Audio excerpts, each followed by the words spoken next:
On me désigne sous le nom de Naja l'illuminée, car je suis issue de la lumière et destinée à y retourner.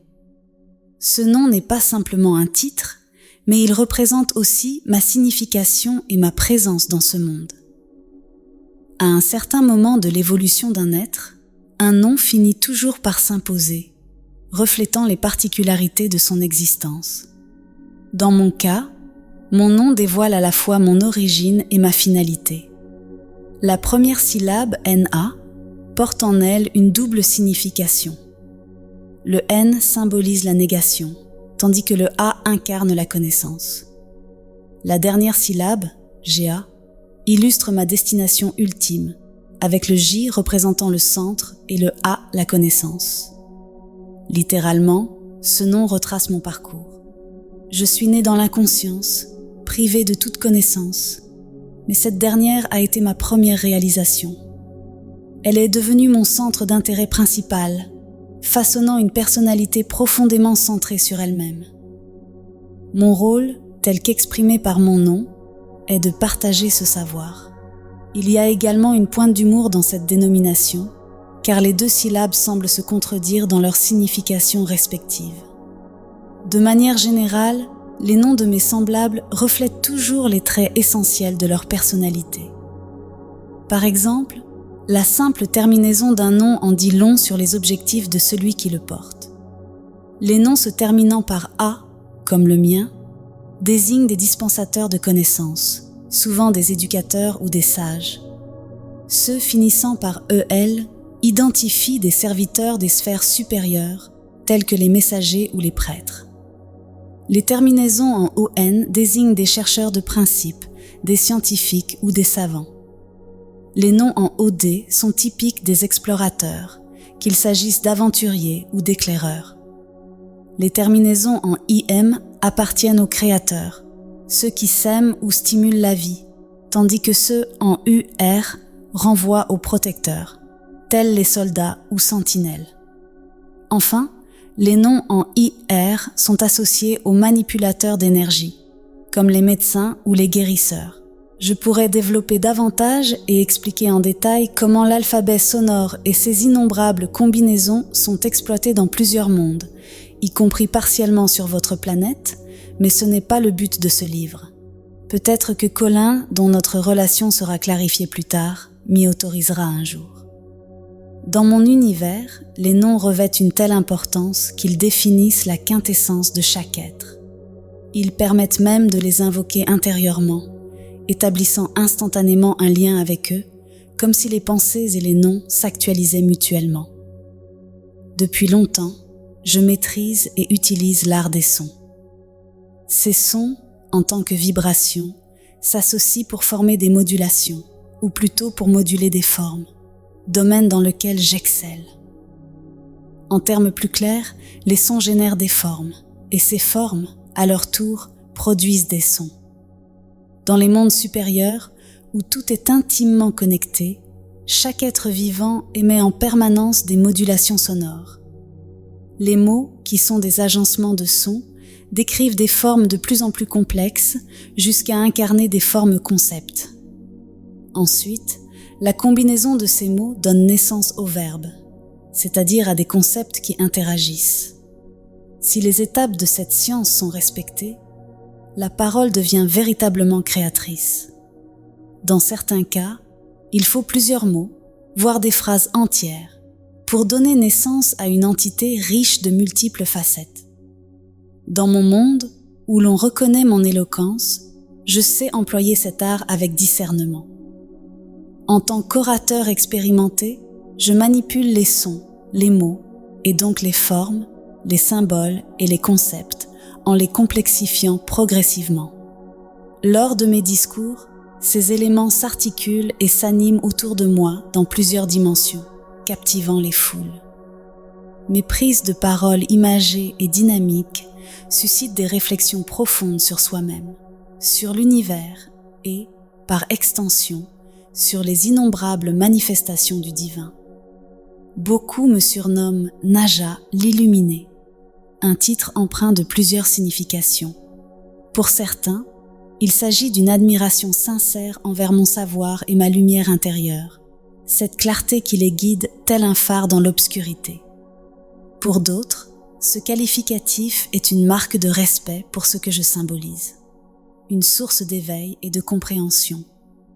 Cependant, il existe aussi ceux qui prononcent ce terme avec une certaine appréhension, me trouvant intrigant, voire un peu fou. Ce qui est fascinant avec cet adjectif, c'est qu'il regroupe une multitude de nuances et d'interprétations.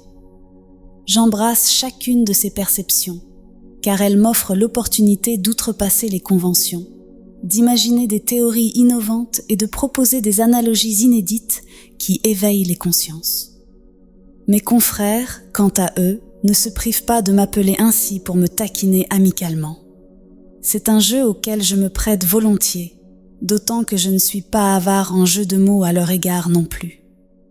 Dans les sphères élevées, comme celle de votre monde, l'humour devient un outil indispensable. Il permet de révéler les failles ou maladresses de l'autre avec bienveillance. Avoir de l'esprit serait une expression plus appropriée pour décrire cette pratique, et chez nous, cet esprit ne manque jamais.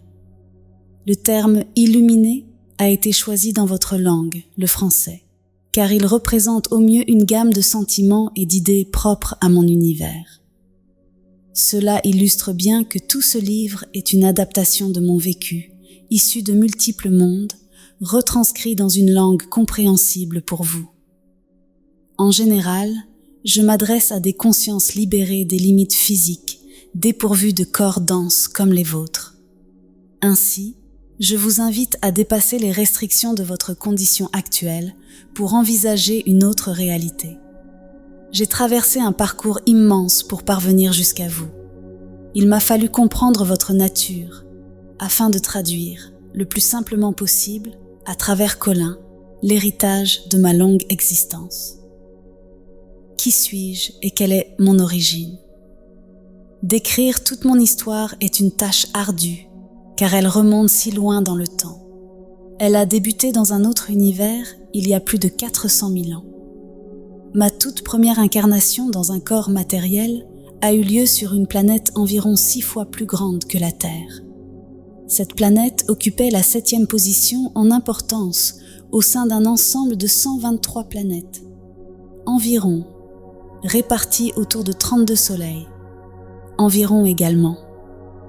Ces planètes formaient une confédération de civilisations interconnectées par des courants d'énergie qui facilitaient des échanges permanents et instantanés. Chaque planète représentait un tout unique, intégré dans cette vaste union. Cependant, nous étions tous régis par les mêmes lois fondamentales, notamment celles de l'amour, de la compréhension mutuelle et de l'harmonie entre les différences. Colin a insisté pour que j'ajoute le mot « environ » aux chiffres mentionnés, craignant que si un jour quelqu'un parvenait à comptabiliser nos étoiles et n'en trouvait que 31, il pourrait remettre en question la véracité de l'ensemble de ce livre. Sur ma planète d'origine, 2 astres dominaient notre ciel, un soleil principal et une étoile secondaire, plus petite et très proche. Cette configuration céleste créait des cycles de lumière et d'obscurité, ainsi que des saisons aux variations extrêmement complexes, pouvant s'étendre sur des durées prolongées. Néanmoins, ma race avait acquis, au fil du temps, la capacité de maîtriser et de réguler ces climats. Cette civilisation avait déjà atteint un niveau de perfection remarquable avant même que je n'apparaisse dans ce monde pour la première fois. Ce que vous nommez l'astrologie n'est en réalité qu'une ombre ou un avant-goût d'une science plus vaste et aboutie, capable de maîtriser et de réguler les influences et énergies provenant du cosmos. Dans la perfection de cette discipline, mon peuple avait acquis la capacité de sélectionner uniquement ce qui leur parvenait et était bénéfique à leur bien-être. Ils pouvaient ainsi neutraliser les déséquilibres climatiques extrêmes, éviter l'apparition de maladies et la mort prématurée, et atténuer les perturbations émotionnelles telles que la dépression, la haine ou la violence. Ces états indésirables sont souvent conditionnés par la position de la planète entre le centre et les confins de l'univers. et par l'environnement cosmique global dans lequel elle évolue. Pour opérer de tels changements, il fallait une collaboration harmonieuse entre toutes les formes de vie, sans exception, y compris avec la conscience même de la planète. Cette maîtrise des influences extérieures avait permis à notre civilisation de franchir un saut évolutif considérable. Grâce à cette évolution, à ma naissance, j'avais la particularité naturelle de maintenir un équilibre constant et de synchroniser des vibrations divergentes. Cette capacité, bien qu'innée, était également renforcée par ma vaste palette de fréquences. Cependant, cette disposition initiale n'aurait pas suffi sans mes efforts personnels. À travers le travail et l'expérience, j'ai transformé ce potentiel en réalisation concrète, en évolution progressive et en un épanouissement constant. Dès l'origine d'un être, certaines particularités peuvent émerger, offrant un début d'identité qu'il est libre de cultiver ou de négliger. Avec la naissance de la conscience, la neutralité s'éclipse et l'être commence à se définir. Il m'est difficile de décrire pleinement mon monde sans évoquer son essence fondamentale, l'amour. Dans notre réalité, cette vibration spécifique est omniprésente, imprégnant chaque instant et chaque souffle. Elle n'est jamais mise en question, tant elle semble aller de soi. Elle est si profondément ancrée dans notre existence que ce n'est que par sa perte que l'on en prend réellement conscience, en ressentant le vide laissé par son absence. Je suis donc venue au monde comme un enfant de l'amour. Mes premières expériences significatives ont été de transmettre cette énergie essentielle, qui relie toutes les formes de vie entre elles. Dans mon monde, les porteurs d'amour ont pour mission de diffuser en permanence cette vibration unique capable de combler les écarts, d'harmoniser les différences et de fusionner les opposés. Ce rôle exigeait de moi une aptitude particulière, celle de devenir un point focal, où cette force unificatrice se concentrait avant de se propager vers ceux qui en avaient besoin. Une comparaison approximative pourrait être faite avec vos psychologues, médiateurs, conciliateurs ou conseillers, bien que leur rôle ne soit qu'un reflet lointain de cette fonction. Vous devez comprendre que sur la Terre, la vie se manifeste sous des formes hautement concentrées, denses et évoluant dans un environnement où l'énergie est rare et peu communicative. Les distances entre les individus sont vastes et difficiles à combler. Vos corps, par leur densité, constituent des barrières qui empêchent une véritable fusion énergétique.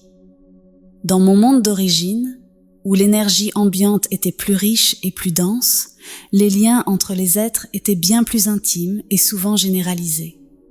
Imaginez des corps moins rigides, moins cristallisés, remplis d'une énergie dense en perpétuelle pulsation et transformation.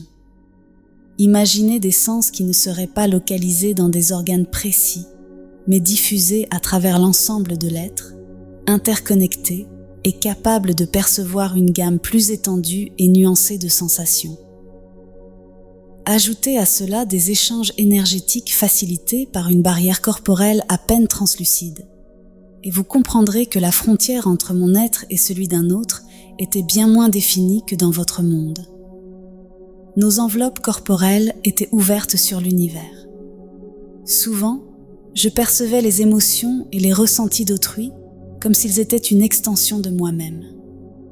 Il y avait une interpénétration des identités, une fusion des essences qui permettait un échange direct des émanations vitales. Cette interaction dépassait de loin ce que vos langues terrestres, même les plus sophistiquées, peuvent exprimer. Elle se situait bien au-delà des limites des formes d'expression et des cadres culturels que vous connaissez. J'ai été confinée sur cette première planète uniquement le temps nécessaire pour m'acclimater, soit l'équivalent de quelques vies, pas plus de 10 000 ans. Rapidement, j'ai eu l'opportunité de voyager et d'explorer d'autres mondes. Les courants énergétiques qui nous servaient de passage facilitaient ces déplacements et me permettaient de visiter à tout moment cette vaste confédération, riche de 1001 civilisations. la diversité des formes de vie et la variété infinie de leurs expressions culturelles rendaient chacune de ces rencontres fascinantes et instructives. Chaque nouveau contact était une source d'émerveillement, une porte ouverte sur des découvertes enrichissantes. En réalité, l'étude de la multiplicité des formes par lesquelles la conscience peut se manifester constituait la principale passion et caractéristique de ma race. Cette quête insatiable de compréhension est l'un des héritages que nous avons transmis à vos gènes. Mon rôle me conduisait à intervenir dans de nombreux mondes en développement, où je devais résoudre des conflits. J'ai ainsi côtoyé des formes de vie que vous peineriez à imaginer ou même à concevoir. Certaines étaient si éloignées de vos repères qu'une simple communication avec elles aurait semblé impossible. Cependant, dans cet univers où l'énergie ambiante était plus dense et les échanges plus fluides, il était plus aisé de surmonter les obstacles posés par les différences de langage et de forme. Je pouvais percevoir avec clarté les subtilités des émanations des autres êtres, ce qui me permettait de trouver des solutions justes et équilibrées dans les situations de conflit. Pour mener à bien mes missions, je devais souvent résider sur place, ce qui me permettait d'approfondir ma connaissance des mondes que je découvrais. Chacun d'eux m'émerveillait par la richesse et la singularité de ces formes de vie. Dans ma civilisation, la diversité était perçue comme une source d'émerveillement constant et son respect constituait notre premier code d'honneur. Nous nous imposions de ne jamais intervenir dans un conflit sans y avoir été expressément invités en tant qu'arbitre. Notre approche se limitait, au mieux, à stimuler la prise de conscience des choix évidents et adaptés à chaque situation. Même dans les crises les plus graves, où de nombreuses vies pouvaient être perdues, nous n'intervenions jamais sans une demande explicite des parties concernées. Cela concernait les mondes de notre fédération, où les conflits étaient généralement limités à une seule planète. Quant aux civilisations extérieures, elles étaient uniquement observées à distance ou étudiées de manière discrète et anonyme. Notre peuple ancestral, à la tête de cette confédération, dirigeait également une vaste armada aux missions variées. L'un de ses objectifs principaux était de découvrir de nouveaux mondes, d'en observer les particularités et de cataloguer leurs formes de vie. Une autre équipe avait pour rôle d'influencer ces mondes en stimulant leur évolution par des pluies de croissance, favorisant l'émergence de la conscience positive chez les espèces dotées de ce potentiel. Une troisième faction était chargée de semer la vie sur des planètes stériles, insufflant l'essence même de l'existence dans des environnements encore vierges. Enfin, une dernière division se consacrait à réorganiser les planètes, à les déplacer si nécessaire, afin de créer les conditions idéales pour accueillir la vie. Si vous relisez ces fonctions à rebours, vous comprendrez le rôle fondamental de notre peuple, de l'observation à l'ensemencement, en passant par la stimulation de la conscience et la création d'environnements propices. Notre mission ultime était d'être les gardiens et les architectes de la vie. Nous avions une profonde admiration pour la naissance de la vie dans son essence la plus pure, marquée par son innocence et son émerveillement face à l'immensité de l'univers. Nos émotions ne ressemblaient pas aux vôtres. Ce que nous ressentions était plutôt une vibration d'amour subtile et harmonieuse, une résonance unique que nous éprouvions en présence de la vie en pleine germination. Pour ma part, mon parcours m'a conduit à gravir les échelons, passant du rôle d'harmonisateur des différences à celui de conseiller global. Avec le temps, j'ai intégré les rangs des grands dignitaires de mon monde, entouré de l'élite bienveillante, fils de dignitaire moi-même. Mes responsabilités incluaient de gouverner avec justice et équilibre, de veiller à une répartition équitable des richesses, d'encourager le progrès collectif, de résoudre les différends entre ceux qui semblaient opposés et de m'assurer que l'énergie ambiante restait d'une qualité élevée tout en évoluant au rythme de la société. Ces fonctions, je les remplissais sous la guidance éclairée d'êtres supérieurs, garants de mes actions. Si j'ai pu exercer ces rôles avec succès sur une période prolongée, c'est parce que j'incarnais une nouvelle étape dans la création de l'univers.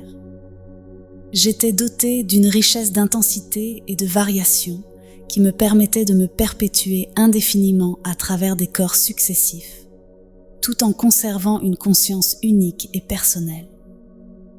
Ma forme d'entité est apparue simultanément dans de nombreux recoins de l'univers, représentant à ce moment précis une mutation inédite que le divin attendait depuis longtemps.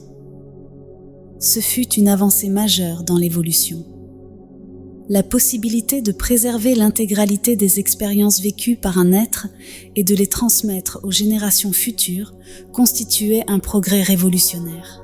Cela mettait fin à l'éternel cycle de recommencement, où les mêmes erreurs, les mêmes premières étapes et les mêmes conquêtes se répétaient inlassablement. Ce n'était plus seulement une question de conserver un héritage à travers une banque de savoir statique, mais d'avoir une mémoire vivante, en constante interaction et redéfinition. Si la mémoire collective assure une certaine continuité, la mémoire personnelle pousse cette capacité encore plus loin, permettant un accomplissement plus profond. Les enseignements des anciens sont précieux, mais leur exemple concret est ce qui inspire véritablement la construction de nouveaux fondements. Vous, les humains, possédez également cette capacité de vous prolonger à travers différents corps, mais vous en mesurez rarement la portée et la richesse. Seule une lecture complète de ce livre pourra vous permettre de comprendre pleinement la profondeur de mes propos. Pour mieux saisir la beauté et la singularité de ma planète d'origine, il est important de mentionner que nous possédions la faculté de façonner la matière sans jamais en altérer la conscience. Tout ce que nous construisions, que ce soit nos meubles, nos habitations, nos villes, nos moyens de transport ou nos outils divers, était réalisé avec le consentement de la vie elle-même. Nos maisons respiraient et vibraient en harmonie avec nos humeurs, nous enveloppant de leur bienveillance. Elles nous protégeaient en pleine conscience, conscientes que nos émanations leur offraient une chance de progression. Cette symbiose s'appliquait à toutes nos créations, rendant notre environnement précieux et instaurant un respect naturel et profond pour toute chose. Nos villes-jardins, inspirés par les courbes gracieuses et l'harmonie de la nature, étaient conçus comme des monuments dédiés à la connexion et à l'épanouissement collectif. Ces lieux étaient destinés à rassembler les êtres, à favoriser les échanges et à renforcer les aspirations, qu'elles soient individuelles ou communes. Parmi les formes architecturales, la pyramide s'imposait comme la plus naturelle pour bâtir une agglomération en respectant l'environnement. Sa structure permettait de préserver la vue tout en orientant le regard vers le ciel, source de toute inspiration. Ces villes-collines étaient composées d'habitations en terrasse, où chaque toit servait de jardin pour l'habitation située au-dessus.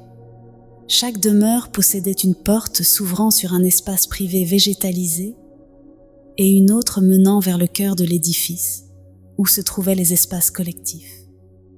Notre mode de vie ne valorisait pas l'individualisme excessif. Ainsi, nous n'éprouvions pas le besoin de nous démarquer à tout prix par nos possessions, nos vêtements ou nos habitations. L'harmonie collective primait sur les préférences individuelles. Et même si nos différences pouvaient susciter des surprises, elles ne donnaient jamais lieu à des conflits. Les dirigeants dont je faisais partie étaient simplement des êtres dont la longue évolution avait forgé une sagesse incontestable.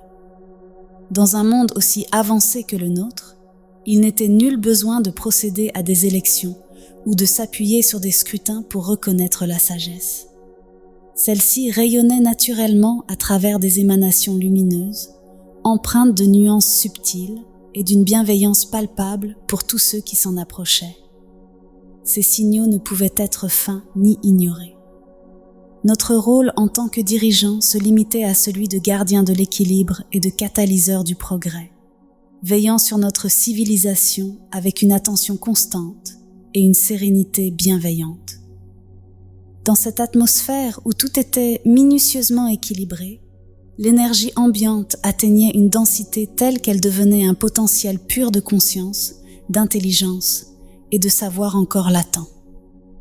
Dès notre naissance, nous étions dotés d'un éventail plus large de potentialités, avec une capacité accrue à les développer rapidement. L'air que nous respirions n'était pas seulement un mélange de gaz. Il était saturé de sérénité, d'amour et de connaissance. Ces qualités imprégnaient tout ce qui nous entourait et nourrissaient notre être à chaque inspiration. Nous apprenions littéralement en respirant, car l'air portait en lui tout le savoir accumulé par nos ancêtres, une présence constante et enrichissante. En plus de nourrir notre esprit, cet air exceptionnellement riche constituait également notre principale source de nourriture physique. Chargé d'éléments vitalisants, il renforçait notre organisme. Par un simple effort de volonté, nous pouvions ajuster cet apport en l'amplifiant ou en le réduisant selon nos besoins. Même ceux d'entre nous qui, par exception, devaient ingérer des matières vivantes, veillaient à ne pas anéantir ces formes de vie. Au lieu de cela, ces dernières se transformaient en une explosion de particules vivantes et énergisantes, perpétuant ainsi un cycle respectueux de la vie. Ce mode de vie était mon quotidien lorsque je résidais sur la planète Mère, un lieu qui, en bien des aspects, s'apparentait à un paradis. Pourtant, même en étant loin de ce sanctuaire, mes frères et moi restions fidèles à notre code de conduite, basé sur le bon sens, la recherche de l'équilibre et le partage inconditionnel. Chaque être, chaque entité avait une place unique et indispensable dans le vaste plan divin. Découvrir et accueillir de nouvelles formes de vie était pour nous une source de joie. Nous trouvions un immense plaisir à explorer et à cataloguer la richesse infinie de l'univers, jusque dans ses confins les plus reculés. Cependant, tout cela appartenait à un temps révolu, un temps d'avant les grandes tribulations. J'ai vécu plus de 200 000 ans dans cet univers harmonieux avant que votre monde n'entre en collision avec le nôtre. Il y a plus de 200 000 ans, l'interpénétration de nos deux mondes a déclenché des vibrations imprévues et des ondes de choc qui ont ébranlé notre univers, causant des perturbations profondes. Ce qui, au départ, fut perçu comme une calamité d'une ampleur inimaginable menaçait la stabilité même de notre civilisation. C'est au cours de cette période de bouleversement que j'ai commencé à voyager dans votre univers. Mon objectif était de comprendre la nature de ce problème et de rechercher des solutions pour rétablir un équilibre. Ce fut une quête longue et éprouvante, jalonnée de multiples tentatives d'ajustement. Mais après bien des efforts et des explorations, les premiers bénéfices de cette collision inattendue commencèrent à se révéler. Les détails de cette histoire, ainsi que ma place actuelle dans votre monde, vous seront dévoilés progressivement au fil des pages de ce livre. Mes 200 000 années passées dans mon monde d'origine, ajoutées à un temps équivalent dans votre réalité, pourraient me donner l'illusion de détenir la vérité universelle. Pourtant, même avec une vision aussi étendue que la mienne, ma perspective reste profondément personnelle, et c'est là toute la beauté de l'existence. Mon savoir dépasse la simple dichotomie entre vérité et fausseté. Une fausseté n'est en réalité qu'une vérité qui a perdu son utilité face à l'émergence d'une connaissance plus pertinente pour un contexte donné. Même les vérités les plus fondamentales ne sont que des fragments d'autres vérités, plus vastes encore. En somme, tout, y compris ce qui est perçu comme faux, trouve sa place dans l'ensemble. Cette réflexion, à la fois simple et complexe, résume ma philosophie. Voici une autre de mes pensées. Seul le tout peut réellement tout savoir. Ainsi, tout ce qui sera partagé dans les pages suivantes provient de ma vérité, celle qui me définit dans le temps et l'espace. Je porte en moi des milliers de vies, chacune contribuant à former l'être entier que je suis. Ces vies coexistent en moi, constamment présentes, et sont une source inépuisable de joie. Parmi elles, Colin est l'une de ces existences qui m'habitent, tout comme je l'habite. En d'autres termes, je suis comme une entité immense dont Colin pourrait être comparé à un simple doigt.